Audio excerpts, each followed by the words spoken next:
मित्रांनो नमस्कार. आपण काय केलं, मागच्या व्हिडिओमध्ये कंपॅरेटिव्ह स्टडी केली सर्व कंटिन्युअस टेन्सेसची आणि त्याबरोबरच तुम्हाला मी फ्युचर कंटिन्युअसचं एक वाक्य पण दिलं होतं. मराठीतून ते इंग्लिशमधून कसं करायचं यासाठी तुम्हाला होमवर्क दिलेला आहे. मी बघितलं नाही तुम्ही कमेंट्स केले की नाही, परंतु आज आपण फ्युचर कंटिन्युअस टेन्सच्या कोणत्या स्टेजला पोचलेलो आहोत. आपण पोचलेलो आहोत स्ट्रक्चर या स्टेजला. स्ट्रक्चरमध्ये काय करायचं असतं की आपल्याला त्या टेन्सचा फॉर्म्युला कोणता आहे आणि त्या फॉर्म्युल्यावर आधारित वाक्य कसं बनतं हे आपल्याला या ठिकाणी समजून घ्यायचं असतं. आता फॉर्म्युल्याप्रमाणे वाक्य बनवायचा फायदा काय असतो यापूर्वी तुम्हाला सांगितलेलंच आहे. एखादं वाक्य ग्रामॅटिकली करेक्ट आहे की नाही हे आपण स्वतःच पडताळून पाहू शकतो. ज्या वेळेस आपण फॉर्म्युला बघतो, फॉर्म्युल्याप्रमाणे आपण वाक्य चेक करतो, तर आपल्याला क्लिअर कट कळतं की हे वाक्य ग्रामॅटिकली करेक्ट आहे की नाही. आणि जेव्हा एखादे शिक्षक तुम्हाला सांगत असतात की हे वाक्य ग्रामॅटिकली करेक्ट नाही, तर ते त्याच आधारावर सांगत असतात की असा फॉर्म्युला आहे फ्युचर कंटिन्युअस टेन्सचा आणि हे वाक्य असं असं तिथे असलं पाहिजे. आता या ठिकाणी स्ट्रक्चर म्हणजे काय, तर साधारणतः वाक्याची रचना कशी असते. मग त्यासाठी आपल्याला काय माहिती पाहिजे, फॉर्म्युला माहिती पाहिजे. मग फॉर्म्युलासाठी आपण काय करतो, आधी सब्जेक्ट लिहितो. सब्जेक्ट नंतर आपण शॅल किंवा विल लिहिणार. शॅल किंवा विल लिहिल्यानंतर आपण बी लिहिणार आणि बी नंतर आपण व्हर्बचं पहिलं रूप आणि त्याला ING लिहिणार. तर काय वेगळं पण आहे आधीच्या टेन्सेसचं आणि या टेन्सेसचं वेगळं पण काय, तर बी आहे. आता का बरं हे वेगळे पण आहे, आपण बघितलं की प्रेझेंट टेन्समध्ये आपण काय वापरला होता, एम वापरला, इज वापरला, आर वापरला. आणि पास्ट टेन्समध्ये आपण काय केलं, वॉज वापरला आणि वेअर वापरला.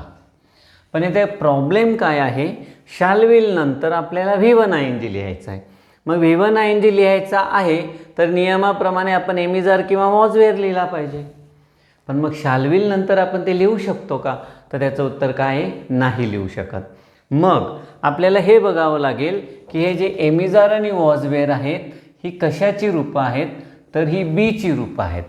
त्यामुळे आपण इथे काय लिहिणार, बी लिहिणार. तर हा झाला आपला फॉर्म्युला. आपण याआधीच ठरवलेला आहे, शक्यतोवर आपण शालचा वापर करणार नाही. मग या ठिकाणी आता फॉर्म्युल्याप्रमाणे काही वाक्य आपण बघणार आहोत या व्हिडिओमध्ये आणि पुढच्या व्हिडिओमध्ये आपण काय करणार की फ्युचर कंटिन्युअस टेन्सचे युजेस कसे असतात. आपला हा फॉर्मॅटच आहे. आपण काय करतो, कंपॅरेटिव्ह स्टडी करतो, त्यानंतर स्ट्रक्चर समजून घेतो आणि तिसऱ्या लेवलला युजेस समजून घेतो. त्याशिवाय टेन्सेसचा अभ्यास पूर्ण होऊ शकत नाही. तर मी चंद्रकांत ठाकरे पुन्हा एकदा स्वागत करतो E3L अकॅडमीमध्ये, English language and literature learning. आपण बघतो आहोत आता फॉर्म्युल्याप्रमाणे फ्युचर कंटिन्युअसचं वाक्य कसं बनेल. आता या ठिकाणी आपल्याला मराठीतूनच जावं लागणार आहे, कारण आपल्याला एक भाषा माहिती आहे. त्या भाषेचा आधार घेऊनच आपल्याला शिकावं लागणार आहे. कारण जर इंग्लिश शिकायचं असेल तर 2 मार्ग असतात. एक तर आजूबाजूला सर्व इंग्लिश बोलणारे पाहिजे, मग त्यांचं ऐकून ऐकून आपण त्यांच्याशी बोलून शिकतो. पण असं वातावरण जर आपल्याकडे नाही आहे तर मग आपल्याकडे दुसरा पर्याय कोणता आहे, आपण कंपॅरिझन करायचे की मराठीचं वाक्य कसं असतं आणि मग असं वाक्य असल्यावर इंग्लिशमध्ये असं वाक्य तयार होणार, हा दुसरा पर्याय आहे. तर नॅचरली पहिला पर्याय आपल्याकडे जास्त प्रमाणात अवेलेबल नाही. आपल्या आजूबाजूला कोण इंग्लिश बोलणार आहे, कोणी नाही. असेलही कोणी तर ते बोलायला घाबरतात, लाजतात. तुम्हाला मी कितीही सांगितलं की इंग्लिश बोलण्याचा प्रयत्न करा, निश्चितच काय करणार तुम्ही, कोणाशी बोलणार. मी दुसरा मार्ग पण सांगितलेला आहे, मी स्वतः जो अवलंब व्हायचो. मी काय केलं होतं की स्वतःशी बोलायचो. कोणीतरी एक इमॅजिनरी व्यक्ती माझ्यासोबत असायचा. माझे एखादे इंग्रजीचे सर असायचे, ते माझ्याशी बोलायचे, मी त्यांच्याशी बोलायचो, ते माझ्याशी बोलायचे, मी त्यांच्याशी बोलायचो. असं बोलून मी खूप प्रॅक्टिस केली. तेव्हा कुठे आता त्या लेवलला आलो की मला थोडंफार कम्युनिकेशन करता येतं. आता झालं काय की मी पण तुमच्यासारखा किंवा सगळेच नसतील माझ्यासारखे खेड्यावरचे, पण अशा खेड्यामधून आलेलो. कित्येक वर्ष तर इंग्रजीचा मास्तर कसा दिसतो तेही माहीत नव्हतं. मग कसं तरी या लेवलला पोचायला प्रचंड मेहनत घ्यावी लागते. इंग्रजी शिकणं तसे अवघड गोष्ट नाही आहे, पण ज्यांचा या भाषेशी संबंध नाही त्यांना जी मेहनत घ्यावी लागते ती खूप आहे. मेहनत घ्यावी लागते म्हणजे काय, कंटिन्युअस ट्राय करावा लागतो. जो टच आहे इंग्लिशचा तो कधीही सुटू द्यायचा नाही. रोज काय ना काय इंग्रजी आपण वाचलं पाहिजे, आपण इंग्रजीतून विचार केला पाहिजे, इंग्रजीतून बोलण्याचा प्रयत्न केला पाहिजे, रोज नवीन नवीन 10-12 शब्द वाचले पाहिजे. ही जी निरंतरता आहे, कोणतीही भाषा घ्या, भाषा शिकायचं म्हटलं की ही नॉन एंडिंग प्रोसेस आहे. मी तुम्हाला बेसिक इंग्लिश ग्रामरचा जो पहिला व्हिडिओ आहे, ज्याला तुम्ही भरभरून प्रतिसाद दिला, 7-8 लाख बहुतेक त्याचे आता व्ह्यूज झाले असतील, तो व्हिडिओ तुम्ही एकदा पुन्हा बघा की इंग्रजी शिकणं म्हणजे किंवा कोणतीही भाषा शिकणं म्हणजे निरंतर प्रोसेस आहे. याला ब्रेक चालत नाही, याला सुट्टी चालत नाही, रोज काही ना काही करत राहावं लागतं. मग आता शाल किंवा will plus be plus V1 ING हा जो फॉर्म्युला आहे हा वाक्यामध्ये कसा येणार, कोणतंही वाक्य घ्या. आता या ठिकाणी आपण दे पासून सुरुवात करू. दे, इथे लिहिणार मी विल, इथे लिहिणार मी बी, आणि कोणतंही काही पण वाक्य लिहा ना, काय प्रॉब्लेम नाही. दे विल बी, इथे मी लिहितो आस्क. आता आस्कला काय करायचं आहे, ING प्रत्यय जोडायचा आहे. दे विल बी आस्किंग काय, questions. They will be asking questions. बघा हा काय झाला, हा सब्जेक्ट, हा काय झाला, शॅल किंवा विल झाला. बरोबर. मी याला काय करणार आहे, मॉडल ऑक्झिलरी पण म्हणतात ना याला, मॉडल ऑक्झिलरीला. हा झाला तुमचा हेल्पिंग वर्ब, हा झाला तुमचा V1 ING, आणि उरलेला भाग आहे आपण त्याला काय म्हणतो, ऑब्जेक्ट किंवा कॉम्प्लिमेंट. मी फक्त इथे ऑब्जेक्ट लिहितो. बाकीचे व्हिडिओज बघितलेले असतील तर तुम्हाला ऑब्जेक्ट आणि कॉम्प्लिमेंटमधला फरक माहीतच आहे. त्याच्यासाठी सर्व टेन्सेसचे व्हिडिओ तुम्ही रेग्युलर बघा. एवढं जरी केलं ना, रेग्युलर व्हिडिओ बघणं, तरीसुद्धा तुमचा टच आहे. समजा तुम्हाला नाही होते स्वतःशी कोणाशी तरी बोलायला, नाही कोणाला तरी इमॅजिन करू शकत, नाही होते तुमच्याने, कारण दोघांचे डायलॉग आपल्यालाच बोलायचे आहेत. ॲटलिस्ट व्हिडिओ बघा रोज रोज, टच राहील ना. बघा, करा प्रयत्न. They will be asking questions म्हणजे काय, मराठीतून काय आलं, ते प्रश्न विचारत असतील, ते प्रश्न विचारत असतील. आता हा झाला मराठीचा भाग. हा असतील लक्षात ठेवावा लागेल तुम्हाला. असतील म्हटलं की काय लक्षात ठेवायचं, will plus be plus V1 ING. शालला पण बाजूला राहू द्या, will plus be plus V1 ING असतील. ओके. आता देचं हे ते होतं. मग मी समजा आता मराठीत मी ते आपण लिहिलं, आपण. इंग्रजीमध्ये फार सोपं आहे, विल बी लिहिला की झालं. मराठीत तसं नाही ना, फक्त असतीलवर नाही भागणार. खूप सगळे प्रकार आहे, खूप सगळे प्रकार. ते प्रश्न विचारित असतील पण चालणार आणि असणार पण चालणार, एकच आहे, असतील पण आणि असणार पण. आणि मग दुसरा जर वाक्य बनवलं मी आपण घेतलं तर काय होणार, आपण प्रश्न विचारत असू, आपण प्रश्न विचारत असू. बघा, असतीलचा काय झाला, असू, असणार चालणार आहे इथे पण.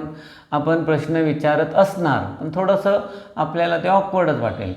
बोलीभाषेत जनरली रोजच्या वापरात आपण असूच म्हणणार. आपण प्रश्न विचारत असू. काय आलं, एकच शब्द बदलणार, वी, पुढे काय आला विल, पुढे काय आला बी, पुढे काय आला आस्किंग, पुढे काय आला क्वेश्चन्स, पुढे काय आला क्वेश्चन. बघा, we will be asking question. Grammar कशाला म्हणतात, याला. हेच चुकलं नाही पाहिजे. विल नंतर बी, बी नंतर आस्किंग. चूक काय होणार, विल आस्किंग किंवा विल राहून जाईल डायरेक्ट वी आस्किंग. इतक्या भयंकर भयंकर छोट्या छोट्या चुका असतात ना, पाहायला गेलं तर काहीच अवघड नाही, सगळं ठरलेलं आहे. इंग्रजी लँग्वेज आहे ना एकदम युनिफॉर्म आहे. युनिफॉर्म म्हणजे काय, नियमाच्या बाहेर न जाणारी, एवढा सोपा प्रकार आहे. पण मग आपण किती झोकून देतो ते महत्त्वाचं आहे. आपण प्रश्न विचारत असू. आता सिंग्युलर असेल तर तो प्रश्न काय येणार बघा, तो प्रश्न काय विचारत काय बरं असेल. बघा ही फरक. हा मराठी भाषेचा जो फॉर्मॅट आहे ना, बाकीच्या लोकांसाठी भयंकर अवघड आहे. आपण स्वतःला खूप नशीबवान समजलं पाहिजे. हे असतील, हे असू, हे असेल, आणि मध्येच मग अजून कोण गडबड करणार, असणार, जो सगळीकडे चालतो. हे मी तुम्हाला सिम्पल फ्युचरमध्ये सांगितलेलं आहे, तो प्रश्न विचारत असेल, पण मग आपल्याला असणार असेल मराठीत थोडी असं आपण काही ठरवू शकणार हेच बोलायचं तेच बोलायचं, आपल्याला दोन्ही माहिती पाहिजे. पण मग इंग्रजी किती सोपं, काय विचारत असेल याला किती सोपा प्रकार आहे. मग हे झालं ही, पुढे लिहिला मी विल, पुढे लिहिला विल बी, पुढे लिहिला आस्किंग, राईट. ही विल बी आस्किंग क्वेश्चन्स. हा झाला तुमचा फॉर्मॅट, विल बी आस्किंग. थोडीशी व्हरायटी आणू, वेगवेगळे वाक्य बनवण्याचा प्रयत्न करू. ती चित्रपट बघत असेल, ती चित्रपट बघत असेल. काय ना, शी विल बी वॉचिंग. काय लिहिलं, शी विल बी वॉचिंग मूवी. काय आलं बघा, हा विल आहे, हा बी आहे आणि वॉचिंग आहे. हा झाला फ्युचर कंटिन्युअस टेन्स. हां, आता काय घेऊ, तू जेवण करत. बघा आता काय आलं, हे वेगळंच आलं आता, असशील. काय आलं, असशील. मी तुम्हाला अजून एकदा सांगून देतो, असणार कॉमन आहे मराठीमध्ये, पण शक्यतोवर बोलत नाही ना आपण. असणार फक्त निगेटिव्ह वाक्यामध्ये आपण कंटिन्यू बोलत असतो. तू जेवण करत असशील. काय आलं मग, you will be taking food. हां, जेवणाला काय म्हणतात, फूड किंवा meal. You will be taking food. आता निगेटिव्ह कसं बनणार, तो चालत नसेल. काय लिहिलं, तो चालत नसेल. तो चालत नसेल मराठीत लिहू का, लिहूनच टाकतो. तो चालत नसेल, तो चालत नसेल. काय आलं वाक्य, he will not be walking. He will not be walking. Will नॉटचं काय सांगितलं आहे, won't be walking. He won't be walking. Will नॉटचं वोंट बी वॉकिंग. प्रश्न कसा बनेल, हे निगेटिव्ह होता, तो चालत नसेल. हा काय होता, निगेटिव्ह वाक्य. आता एक प्रश्न बनवू. हां, हे सगळे पॉझिटिव्ह स्टेटमेंट होते, हे निगेटिव्ह स्टेटमेंट होतं. आता प्रश्न कसा बनेल, ती अभ्यास करत असेल का. ती अभ्यास करत असेल का. ती अभ्यास करत असेल का. हा का काय सांगतोय, एस नो टाईप क्वेश्चन आहे. मग कुठे येणार, विल सुरुवातीला येणार. विल पुढे काय, शी पुढे काय, be studying. Will she be studying. हे झालं तुमचं question mark. Will she be studying. ती अभ्यास करत असेल का. आता इथे काय लिहिलं होतं, they will be asking question. हां, ते प्रश्न विचारत असतील. याचा जर WH क्वेश्चन करायचं झालं तर कसं करणार, मग इथे मी लिहिणार, why will they be asking questions. Why will they be asking questions. Question mark. काय आल्याबद्दल वाक्याचा अर्थ काय झाला, why will they be asking questions. ते प्रश्न का विचारत असतील. काय झाला अर्थ, ते प्रश्न का विचारत असतील.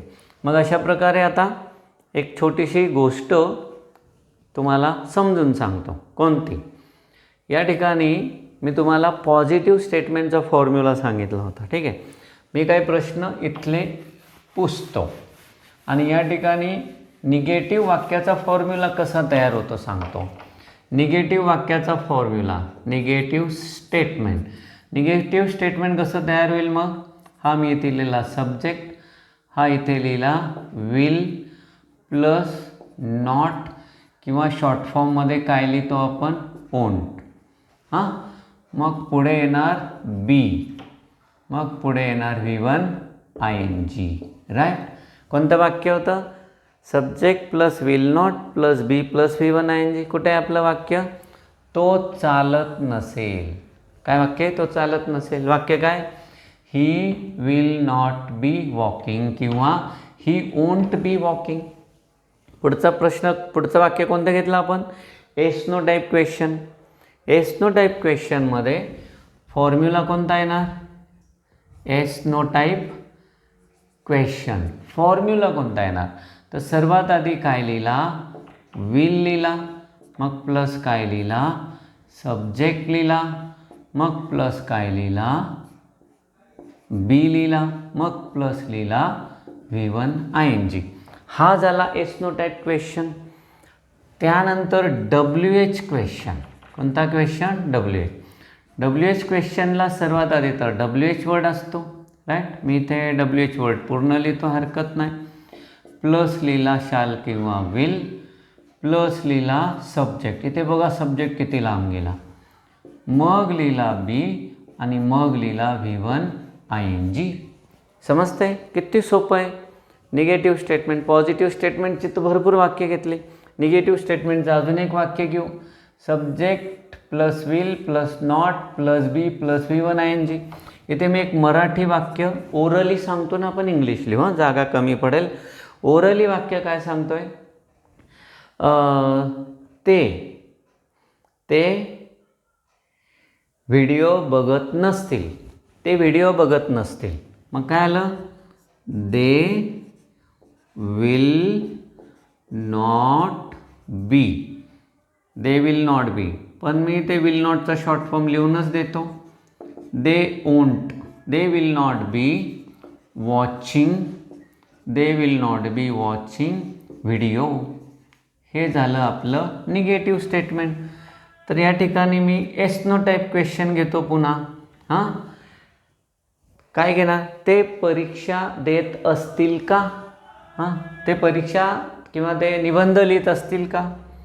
Will they B writing answers. काय बोललो तो मला माहीत नाही, पण हे बघा काय आलं? Will they B writing answers, म्हणजे ते उत्तर लिहित असतील का? आणि शेवटी WH question, what will she be reading. ती काय वाचत असेल? तर अशा प्रकारे काय झालं? WH क्वेश्चन झालं. तर स्ट्रक्चरचे जवळजवळ सर्व प्रकार आपण इथे शिकलो. काय काय शिकलो आपण? सर्वात पहिले तर पॉझिटिव्ह स्टेटमेंट शिकलो. Subject plus shall will plus be plus V1 ING. मग निगेटिव्ह शिकलो. काय होतं ते? सब्जेक्ट प्लस विल नॉट किंवा won't plus be plus V1 ING. पुढे yes no type question, will plus subject plus be plus V1 ING. पुढे होतं WH question, WH word plus will plus subject plus be plus V1 ING. आणि त्याच्याही सगळ्या प्रकारची वाक्य आपण समजून घेतली. ठीक आहे. व्हिडिओ तर तुम्ही मन लावून ऐकला तर नक्कीच आवडेल, कारण एकदम सोप्या पद्धतीने समजून सांगितलेलं आहे. आता तुम्हाला काय करायचं आहे? 1-2 वेळा व्हिडिओ बघा आणि जेव्हा जेव्हा असे वाक्य बनवायचे असतील 100% मनाने प्रयत्न करा. मनातल्या मनात बोलत राहा. ठीक आहे. व्हिडिओ लाईक करायचा, कंपल्सरी शेअर करायचा आणि कमीत कमीत 5 वाक्य बनवा मराठीतून आणि इंग्लिशमधून आणि टाईप करून कमेंट बॉक्समध्ये लिहिण्याचा प्रयत्न करा. ठीक आहे. धन्यवाद.